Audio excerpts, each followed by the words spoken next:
하나님의 말씀은 마태복음 13장 44절부터 46절을 함께 교독합니다. 천국은 마치 밭에 감추인 보배와 같으니 사람이 이를 발견한 후 숨겨놓고 기뻐하며 돌아가 자기의 소유를 다 팔아 그 밭을 사느니라. 46절 시작. 지극히 값진 진주 하나를 발견함에 가서 자기의 소유를 다 팔아 그 진주를 샀느니라. 아멘. 아멘. 스티븐 코비 박사가 90대 10의 법칙이란 말을 했습니다. 이 말은 우리의 삶에서 일어나는 10%의 일들에 대해서 우리가 어떻게 반응을 하느냐에 따라 우리 인생의 나머지 90%가 결정이 된다라는 것입니다. 쉽게 말하면 우리 인생에서 일어나는 10%의 일들을 잘 대처하고 거기에 대해서 잘 반응을 하면 우리 인생의 나머지 90%가 좋은 결과를 얻게 된다라는 그런 뜻입니다. 거꾸로 말하면 우리의 삶에 일어나는 10%의 일들을 잘못 대처하면 우리 인생의 나머지 90%가 엉망이 된다라는 그런 말이 되겠죠. 그리고 그 10%는 우리가 통제할 수 없는 일들이다, 그렇게 말하고 있습니다. 그리고 그렇게 내가 통제할 수 없는 일들이 일어나는 것에 대해서 내가 어떻게 반응을 하느냐에 따라 내 인생이 달라진다라는 것입니다. 때문에 우리에게 그 10%가 매우 중요하다, 그렇게 생각합니다. 우리 일상생활에서 일어나는 그러한 일들 중에 그 10%가 참 중요하다라는 겁니다. 예를 들어서 쉽게 설명하겠습니다. 어떤 사람이 아침에 가족들과 함께 식사를 했습니다. 그런데 그 딸이 커피잔을 엎어서 출근을 위해 입고 있던 양복 위에 커피가 쏟아지게 됐습니다.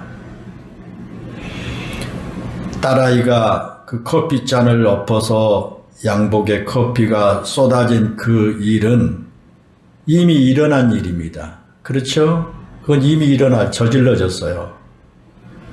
그 일은 다시 돌이킬 수도 없고 없었던 일로 할 수도 없는 그런 상황이지 않습니까? 이미 지나간 일이니까요. 그런데 거기에 내가 어떻게 반응을 하느냐에 따라 내 삶과 가족의 삶이 달라집니다. 그 아빠는 커피잔을 엎어서 양복을 더럽힌 딸에게 막 화를 내면서 딸을 혼냈습니다. 그러자 그 딸이 자신의 실수이기는 하지만 아침부터 아빠에게 꾸중을 듣고 혼이 난 후에 서럽게 막 울었습니다. 그리고 그 아빠가 딸을 혼낸 다음에 그 아내에게 커피잔을 안전하게 놔둬야지 식당 모서 뒤에 두었기 때문에 그런 일이 벌어진 것이다 라고 하면서 아내에게 또 막 화를 냈습니다. 그러면서 아내와 말다툼을 하게 되었고요. 화가 난 채로 방으로 들어가서 새 옷으로 갈아입고 출근을 준비했습니다. 그러는 사이에 딸은 우느라고 아침밥도 먹지 못했고요. 학교에 갈 준비도 제대로 하지 못했을 뿐만 아니라 통학버스를 놓쳐버렸습니다. 그래서 직장에 가는 길에 자신의 딸을 학교에 태워다 주어야만 했습니다. 그런데 출근 시간이 늦어서 좀 서둘러 가려고 속도를 내다가 경찰에 걸려서 딱지를 떼고 말았습니다.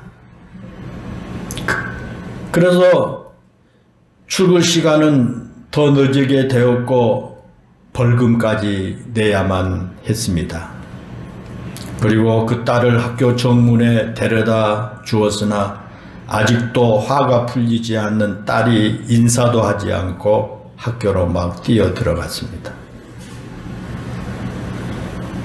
또한 회사에는 한 20분 정도 지각을 했습니다. 그런데 회사에 도착해서 보니까 급하게 옷을 갈아입고 나오느라고 정신이 없어서 아주 중요한 서류를 집에다 놓고 출근을 하게 된 것을 알게 됐습니다. 그렇게 하루가 엉망진창으로 시작됐습니다. 하루 종일 기분도 좋지 않았고 저녁에 집에 들어가도 아내와 딸이 인사도 제대로 하지 않습니다. 그리고 저녁까지 그러한 불편한 분위기가 지속된 것입니다. 여러분, 그렇게 하루 종일 엉망이 되어버린 원인이 무엇이라고 생각합니까? 무엇 때문에 그렇게 하루가 엉망이 됐을까요? 그 남편이 아침부터 커피를 마시겠다고 한 것이 잘못일까요?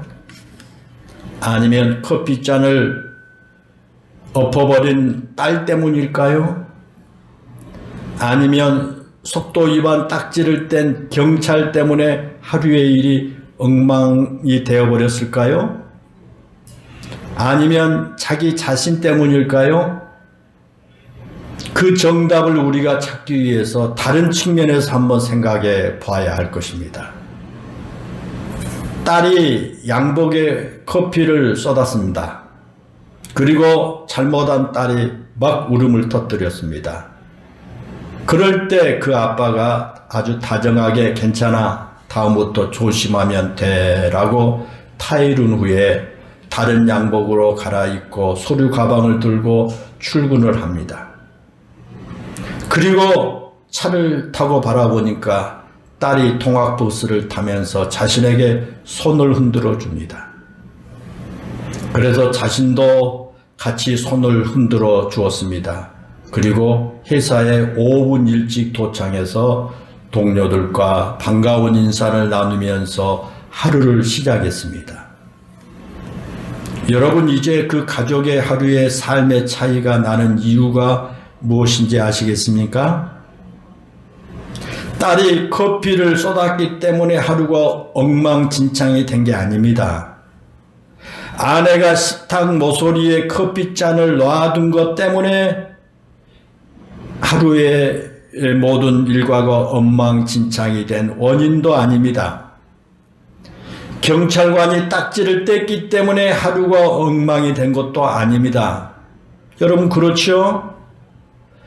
딸이 커피잔을 엎었을 때 그 아빠가 보인 반응 때문에 하루 일과가 달라진 겁니다. 그가 화를 내고 딸을 나무랐기 때문에 온 식구들의 하루가 엉망이 되어 버린 겁니다. 만약에 그 아빠가 딸이 커피잔을 엎어서 커피가 쏟아졌을지라도 화를 내지 않고 침착하게 대응을 하고 기분 좋게 상황을 풀어갔더라면 그로 인해 온 식구들이 하루 종일 기분이 좋았을 것입니다. 여러분, 그렇습니다. 문제는 나에게 있습니다. 그렇지 않습니까? 문제는 그 아빠에게, 남편에게, 자신에게 있었습니다. 일어난 일에 대해서 내가 어떻게 반응을 하느냐에 따라 나와 내 가족의 하루를 결정짓게 된다라는 그런 교훈입니다. 사랑하는 여러분, 우리의 삶을 좌우하는 것은 결코 큰 일에 있는 것이 아닙니다. 내 삶과 내 주변에 어마어마한 일이 일어났기 때문에 내 삶이 한순간에 무너지는 것이 결코 아니다는 겁니다. 분명히 내가 살아가면서 겪고 있는 수많은 일들 가운데 내 힘으로 어떻게 할 수 없는 일들이 많이 있지 않습니까? 이미 일어나 버렸기 때문에 되돌릴 수 없는 일들도 우리 주변에 참으로 많습니다. 이미 일어난 일이나 내 힘으로 바꾸거나 변화시킬 수 없는 큰 일이 일어났을 때 내가 그것을 바꿀 수가 없습니다. 그건 분명한 사실입니다. 그런데 여러분, 그것이 우리의 삶을 엉망으로 만든 것이 결코 아닙니다. 그것에 대처하는 나의 태도와 나의 반응이 나의 삶을 엉망으로 만들기도 하고 또한 힘들고 어려운 일이 일어났음에도 불구하고 여전히 행복한 삶을 만들 수도 있다라는 것입니다. 그러니까 중요한 것은 내 자신이죠. 엄청난 큰 일이 우리 가정에 일어났다고 할지라도 내가 어떤 태도와 어떤 반응을 보이느냐에 따라서 이렇게 큰 차이가 난다라는 그런 사실입니다. 그러므로 여러분, 중요한 것은 나의 태도입니다. 내가 어떻게 반응을 하느냐라는 겁니다. 내가 그 사건을 어떻게 바라보느냐라는 나의 인식의 시각이 내 삶을 의미 있게 만들기도 하고 엉망으로 만들기도 하게 되는 것입니다. 요즘의 사회에 여러분 그 이슈화되는 그런 단어가 분노 조절을 하지 못해서 문제를 일으키는 사건들이 많이 있지 않습니까? 아무것도 아닌 것, 그렇게 큰 문제다고 할지라도 자기의 마음과 자기의 그 모든 자세를 자기가 잘 통제하고 다스릴 줄 알았더라면 자기 일생을 망치는, 자기 가족을 깨뜨리는 그러한 큰 일도 진전되지 아니하고 수습이 되었을 텐데, 조그만 일 하나 자기 마음에 타지 않고 자기의 어떤 마음을 상처냈을 때 그것을 참지 못한 마음과 그 욱하는 태도, 그 분노를 조절하지 못한 것 때문에 자기 인생을 망치게 되고 가족에 큰 파탄을 가져오기까지 하는 그런 결과를 가져오지 않습니까? 오늘 우리가 읽은 이 본문은 우리에게 참으로 귀한 교훈을 주는 말씀입니다. 이 본문은 우리 모두가 잘 아는 말씀이죠. 그리고 아주 간단한 말씀이에요. 그러나 오늘 3절밖에 되지 않은 이 본문은 우리에게 매우 중요한 진리를 우리에게 교훈하고 있습니다. 우리는 이 두 개의 비유를 함께 읽었습니다. 오늘 본문에서 두 개의 비유가 나오죠. 이 시간 우리가 이 두 개의 비유를 함께 읽은 이유는 이 두 개의 비유가 비슷하면서도 그 내용이 다르기 때문에 우리 두 개의 비유를 함께 읽었습니다. 이 두 개의 비유가 유사한 것은 두 개의 비유가 모두 천국에 대한 비유다라는 겁니다. 이 천국에 대한 비유는 두 개의 비유에 다 공통된 점을 가지고 있습니다.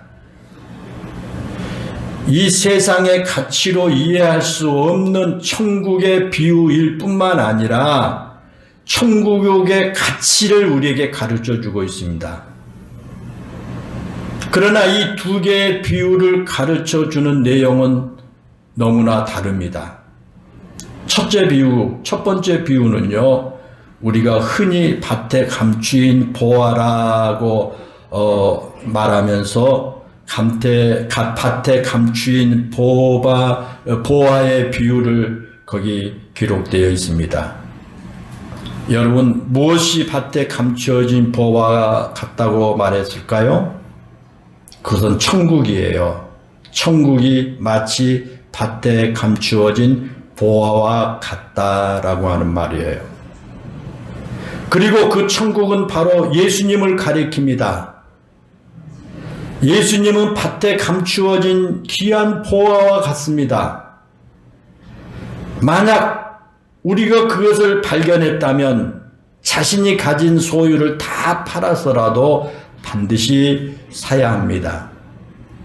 오늘 본문 44절에 나온 비유를 보면 어떤 사람이 밭에 보화가 있는 것을 발견하고 나서 기뻐하며 돌아가 자기의 소유를 다 팔아 그 밭을 샀다라고 되어 있습니다. 여러분, 이 말씀을 도덕적인 관념을 가지고 따질 필요는 없습니다. 왜냐하면 밭에 보화가 감추어져 있다면 그 사실을 그 주인에게 알려주어야지 자기가 그 밭을 사는 것은 비도덕적이요 비윤리적이라고 생각할 수 있기 때문입니다. 그런데 오늘 본문은 그런 도덕과 윤리를 가르치고자 하시는 말씀이 아닙니다. 밭에 감추어 있는 보화를 발견했다면 자기의 모든 소유를 다 팔아서라도 반드시 그 밭을 사야 한다라는 것을 가르치기 위한 말씀입니다. 사랑하는 여러분, 그렇습니다. 천국은 바로 그런 것이에요. 천국을 발견했다면 내가 이 세상에 가지고 있는 모든 것을 팔아서라도 반드시 그 천국을 소유해야 할 것입니다. 천국은 내가 가지고 있는 모든 것을 다 팔아서라도 반드시 그것을 사야 할 정도로 매우 소중한 것이기 때문입니다. 예수님도 마찬가지입니다. 예수님에게 영생이 있고 예수님에게 구원이 있다는 것을 안다면 우리는 그 영생과 구원을 얻기 위해서 이 땅에서의 어떤 희생도 감수할 수 있어야 한다라는 그런 말씀입니다. 영생과 구원은 그만큼 소중한 거기 때문입니다. 그래서 예수님을 발견한 후에는 내가 가진 모든 것을 다 팔아서라도 반드시 예수님을 내 마음속에 모셔야 합니다. 그 예수님을 내 마음 중심에 믿고 살아야 합니다. 그래야 영생과 구원을 얻을 수 있기 때문이다 라는 것입니다. 그 다음에 그 본문 45절과 46절에 나오는 두 번째 비유도 역시 천국에 대한 비유입니다. 그런데 본문 44절에 나온 천국에 대한 비유와 45절, 46절에 나온 천국에 대한 비유의 관점은 조금 달라요. 본문 45절에 보면 좋은 진주를 구하러 다니는 장사를 천국이다 그렇게 말씀해요. 좋은 진주를 구하러 다니는 어떤 장사가 진주를 구하러 다니다가 아주 값진 진주를 하나 발견한 겁니다. 그래서 그 진주를 얻고자 진주 장사가 자신의 가진 모든 소유를 다 팔아서 그 진주를 샀다 그랬습니다. 우리가 앞에 나온 44절의 비유와 같이 생각한다면 예수님은 좋은 진주를 구하러 다니는 장사와 같습니다. 그리고 그 예수님께서 발견한 아주 값진 진주는 바로 우리들입니다. 그 값진 진주는 바로 납니다.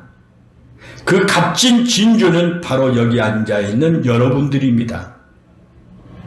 이 세상에서는 별 볼 일 없고 별로 내세울 것 없는 존재처럼 보이지만 우리 예수님의 눈에는 우리가 아주 값진 진주처럼 보인다라는 겁니다. 그래서 예수님의 모든 것을 다 팔아서 우리를 사셨지 않습니까? 여러분, 그렇습니다.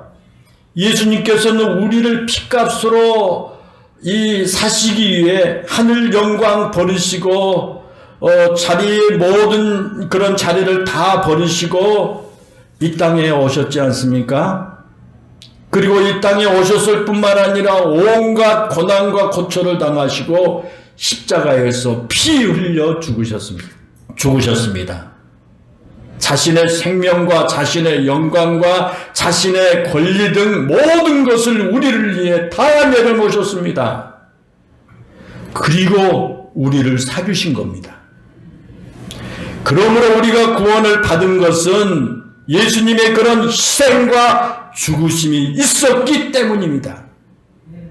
그렇게 예수님께서 우리를 귀하게 여기셔서 자신의 모든 것을 다 내어주시고 우리를 사신 겁니다.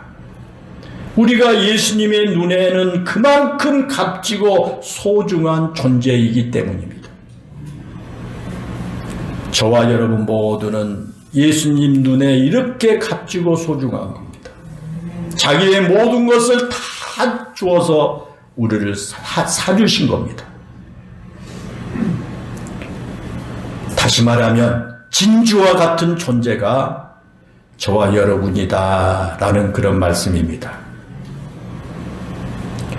오늘 본문에 나온 이 두 가지 비유가 우리에게 주는 매우 중요한 교훈이 있습니다. 그것은 천국은 서로를 아주 소중하게 여기는 것이다 라는 그런 사실이에요. 여러분, 우리가 이 세상에서 가장 중요하게 생각해야 될 것이 뭘까요? 여러분, 우리가 살아가면서 무엇이 가장 중요하다고 생각하십니까? 사람들은 이 세상에서 중요하게 생각한 것들이 참 많습니다. 어떤 사람은 돈이 이 세상에서 가장 중요하다고 생각합니다. 그래서 돈 벌기 위해서요, 자기 양심도 내팽개치어 버리고 맙니다. 돈이 되는 일이라면 다른 사람들을 속이는 것은 물론이고 다른 사람을 짓밟아 뭉개는 것도 대수롭지 않게 여기기도 합니다. 돈이 만몬이 되어 돈의 힘 앞에는 모든 것이 마비되어 버리게 됩니다. 사람을 판단할 때도 그 사람이 얼마나 많은 돈을 가졌느냐가 평가의 기준이 되기도 합니다. 그것은 비단 오늘날에만 문제가 아닙니다. 인류 역사에서 가장 막강하게 역사를 흔든 것이 있다면 바로 그것은 돈이었습니다. 그래서 예수님께서 하나님과 재물을 함께 섬길 수 없다라고 말씀하신 겁니다. 언제나 하나님의 자리를 이어가는 가장 막강한 힘이 바로 돈이요, 이 재물이다 라는 겁니다. 그런데 사랑하는 여러분, 우리 성도들은 돈을 최고의 가치로 여기면서 사는 사람들이 아닙니다. 그렇다고 우리 성도들이 돈을 무시하며 살라고 하는 말씀도 아닙니다. 우리가 살아가면서 돈도 필요합니다. 그래서 하나님께서 돈의 제도를 만드시게 하셨습니다. 돈이 있으면 좀 더 편리하게 생활할 수 있고요. 돈 때문에 고생을 하고 힘겹게 사는 사람들에게는요, 때로는 돈의 여유가 삶의 행복을 만들어주는 조건처럼 여기기도 합니다. 그래요. 그러나 여러분, 우리는 분명하게 결코 돈이 하나님의 자리를 대신할 수 없다고 선언해야 할 것입니다. 이게 우리 성도들이 돈에 대한 자세입니다. 사람들이 살아가면서 중요하게 여기는 것은 비단 돈만이 아닙니다. 어떤 사람은 돈보다 권력을 더 중요하게 생각하고요. 어떤 사람은 자신의 욕망을 앞세우기도 하고요. 어떤 사람은 건강을 최고로 여기면서 살아가기도 합니다.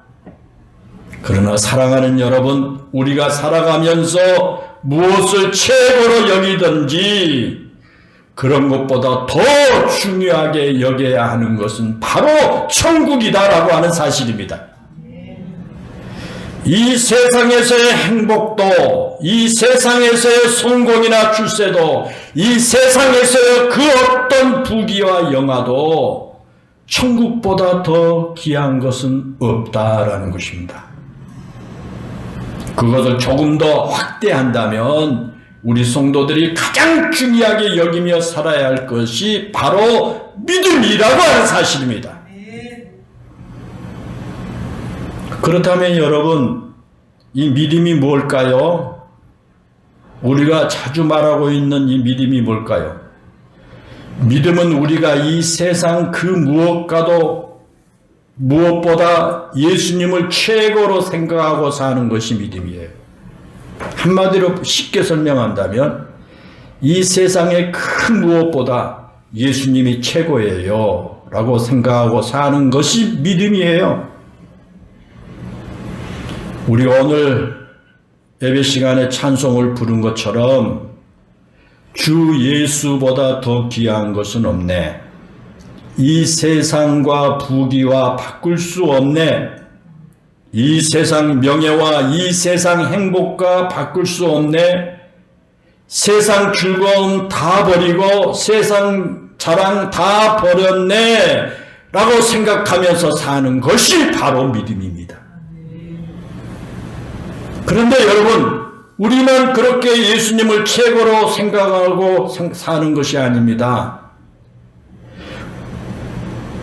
우리가 최고로 생각하는 그 예수님께서도 우리를 이 세상에서 최고로 생각합니다. 진주를 구하러 다니는 장사가 값진 진주를 만난 후에 자신의 모든 소유를 다 팔아 그 진주를 산 것처럼 예수님께서도 우리를 이 세상에서 가장 값진 진주로 여기신다라는 거죠. 그래서 예수님께서 우리를 구원해 주신 겁니다. 우리는 그와 같이 소중한 존재입니다. 다른 사람들의 눈에는 그렇게 보이지 않고 별별일 없게 보일지 모르지만 우리를 사랑하신 예수님의 눈에는, 우리를 사랑하신 하나님의 눈에는 우리가 이 세상 그 무엇보다 소중한 존재다라는 것입니다. 그리고 우리가 하나님과 예수님께서 우리를 그렇게 소중한 존재로 여기신다는 사실을 안다면 우리에게 두 가지 분명한 현상이 나타나게 됩니다. 여러분들이 믿음이 있어서 하나님과 예수님으로부터 내가 그렇게 소중한 존재구나 라고 하는 것을 여러분들 믿음을 통해서 안다면 두 가지 현상이 나타나요. 하나는 하나님께서 그렇게 소중하게 여기신 우리를 결코 하나님이 내버려 두시지 않는다라는 이 사실을 믿는 거예요. 여러분 그렇지 않습니까? 하나님께서 우리를 사랑하신다면 사랑하는 우리가 깊은 절망의 늪에 빠져서 허우적거리는데 그 하나님이 못 보신 척 하시겠습니까? 우리가 고통 가운데 못부림을 칠 때 그 하나님이 그냥 내버려 두시겠습니까? 물론 때로는 우리를 훈련시키기 위해서 잠깐 동안 고난의 길을 걷게 하실 수도 있습니다. 그건 우리를 훈련과 연단하기 위해서입니다. 우리를 좀 더 성숙한 그리스도인이 되게 하기 위해서 연단을 하시기도 하십니다. 그러나 우리를 사랑하신 하나님께서 우리를 결코 내버려 두시지 않을 것입니다. 우리가 고통을 당할 때 우리 하나님께서 자신의 사랑하는 백성이 고통당하는 모습을 보면서 가슴 아파하실 것입니다. 그리고 어떤 방법을 통해서라도 그 고통에서 우리를 건져 주시기를 원하신다는 겁니다. 그리고 하나님께서 우리를 그렇게 사랑하시기 때문에 우리가 하나님께 기도하면 우리의 기도를 들어주실 것입니다. 만약에 사랑하는 우리 아이가 간절한 마음으로 나에게 무엇을 요청하고 그것이 그 아이에게 꼭 필요하다고 내가 생각된다면 그것을 들어주는 것이 부모의 마음 아닙니까? 우리 하나님도 같은 마음입니다. 그래서 예수님께서 마태복음 7장 11절에서 너희가 악한 자라도 자식에게 좋은 것을 줄 알거든 하물며 하늘에 계신 너희 아버지께서 구하는 자에게 좋은 것으로 주시지 않겠느냐라고 말씀하셨습니다. 사랑하는 여러분, 그렇습니다.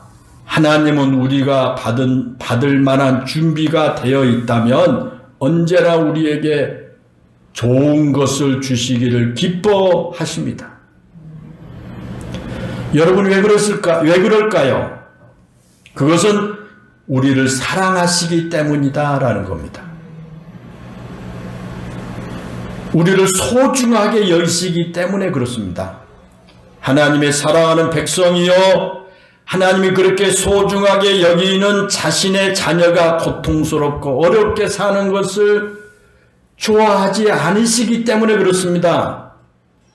그러므로 하나님께서 우리를 그렇게 소중하게 여기신다는 사실을 안다면, 그리고 내가 그렇게 소중한 존재라고 하는 사실을 안다면 우리는 담대한 믿음을 가지고 살아갈 수가 있을 것입니다. 또 하나, 하나님께서 우리를 그렇게 소중하게 여겨주신다는 것을 아는 사람은 내가 소중한 사람인 것처럼 다른 사람도 소중한 사람이라는 것을 인정하면서 소중하게 여기면서 살게 된다는 겁니다. 왜 그럴까요? 나만 소중한 것이 아니라 하나님께서 세상의 모든 하나님의 백성을 다 그렇게 소중하게 여기시기 때문입니다. 그렇습니다. 하나님께서 소중하게 여기는 사람을 내가 멸시할 수 없지 않습니까? 하나님께서 그렇게 사랑하는 사람을 내가 미워할 수 없지 않습니까? 만약 내가 하나님과 예수님을 이 세상 그 무엇보다 귀하게 여기는 믿음으로 살아간다면 그 하나님과 예수님께서 소중히 여기시는 그 사람도 소중하다는 것을 알게 될 것입니다. 여러분, 그런 사실을 인정하며 사시기를 바랍니다. 그것이 바로 바른 믿음이에요. 그것이 바로 바른 그리스도인의 삶의 모습이다라는 거예요. 그래서 앞에서 예수님께서 하늘에 계신 너희 아버지께서 구하는 자에게 좋은 것으로 주시지 않겠느냐라고 하는 말씀을 하신 후에 바로 이어서 하신 말씀이 뭐예요? 그러므로 무엇이든지 남에게 대접을 받고자 하는 대로 너희도 남을 대접하라. 이것이 율법이요 선지자니라. 그렇게 말씀하시죠. 여러분, 이 말이 무슨 뜻일까요? 하나님께서 우리를 사랑하고 소중하게 여기셔서 기도하는 우리에게 좋은 것으로 주신 분이라는 것을 안다면 내 주변에 있는 사람들에게 내가 대접을 받고자 하는 대로 대접을 하며 살아야 한다라는 것입니다. 다시 말하면 하나님께서 나를 소중하게 여기신 것처럼 나도 다른 사람을 그렇게 소중하게 여겨야 한다라고 하는 뜻입니다. 그런데 질성을 가지고 있는 우리 인간은 어디가 그렇습니까? 재성을 가지고 있는 우리는 마음속에 자꾸만 누군가를 향해서 비난하고 험담하려고 하는 마음을 가지고 있습니다. 누군가를 그렇게 비난하고 험담해서 남을 깎아내려야만 내가 올라간다고 생각하기 때문에 그런 거예요. 표현은 않지만 마음속에 그런 것이 잠재해 있는 겁니다. 다른 사람의 허물을 막 들추어내야 내 허물이 감추어지고요. 내가 다른 사람에게 의인인 것처럼 보이기 때문에 그렇게 합니다. 그래서 죄성을 가지고 살아가는 우리 인간은요, 자신의 죄를 감추기 위해서 다른 사람의 죄를 자꾸 들추어냅니다. 다른 사람을 험담하고 다른 사람을 비난하고 다른 사람의 허물을 자꾸 이야기하는 사람은 거꾸로 역으로 자신 안에 그만큼 죄와 허물이 많다고 하는 증거예요. 그래서 그것을 드러내지 않으려고 다른 사람의 죄와 허물을 막 드러내는 거예요. 그런데 여러분, 사랑을 듬뿍 받은 사람은 다릅니다. 내가 소중한 사람이요, 내가 누군가로부터 큰 사랑을 받고 산다는 것을 아는 사람은 다른 사람도 사랑하며 소중하게 여겨주게 되는 거예요. 사랑을 받는 사람이 사랑할 줄 안다는 말이 있지 않습니까? 내가 소중한 사람이라는 것을 아는 사람이 다른 사람도 소중한 것을 알고 소중하게 여기게 된다는 거예요. 그러나 만약에 하나님의 사랑을 받은 내가 누군가를 사랑하지 못하고요, 자꾸 남을 비방하고 허물을 들춰낸다면 그것은 내 안에 남아 있어야 할 하나님의 사랑이 내게서 식어졌거나 하나님의 사랑이 내 마음속에서 사라졌기 때문에 그런 현상이 나타나게 됩니다. 그건 틀림없습니다. 사랑하는 여러분, 하나님은 우리를 사랑하십니다. 하나님은 우리를 소중하게 여기십니다. 우리를 위해 십자가에서 죽으심으로 우리를 구원하신 예수님은 우리를 이 세상 그 무엇보다 소중하게 여기십니다. 분명한 것은 하나님께서 우리 성도들을 너무도 소중하게 여기신다는 겁니다. 진주와 같이 값진 진주처럼 소중하게 여기신다는 겁니다. 그것은 변하지 않는 진실입니다. 이사야서 43장 1절과 4절 5절에 보면 하나님은 야곱아 너를 창조하신 여호와께서 지금 말씀하시느니라, 이스라엘아 너를 지으신 이가 말씀하시느니라, 너는 두려워하지 말아라. 내가 너를 구속하였고 내가 너를 지명하여 불렀나니 너는 내 것이라. 내가 내 눈에 보배롭고 존귀하며 내가 너를 사랑하였은즉 내가 내 대신 사람을 내어주며 백성들이 내 생명을 대신하리니 두려워하지 말라라고 말씀하셨습니다.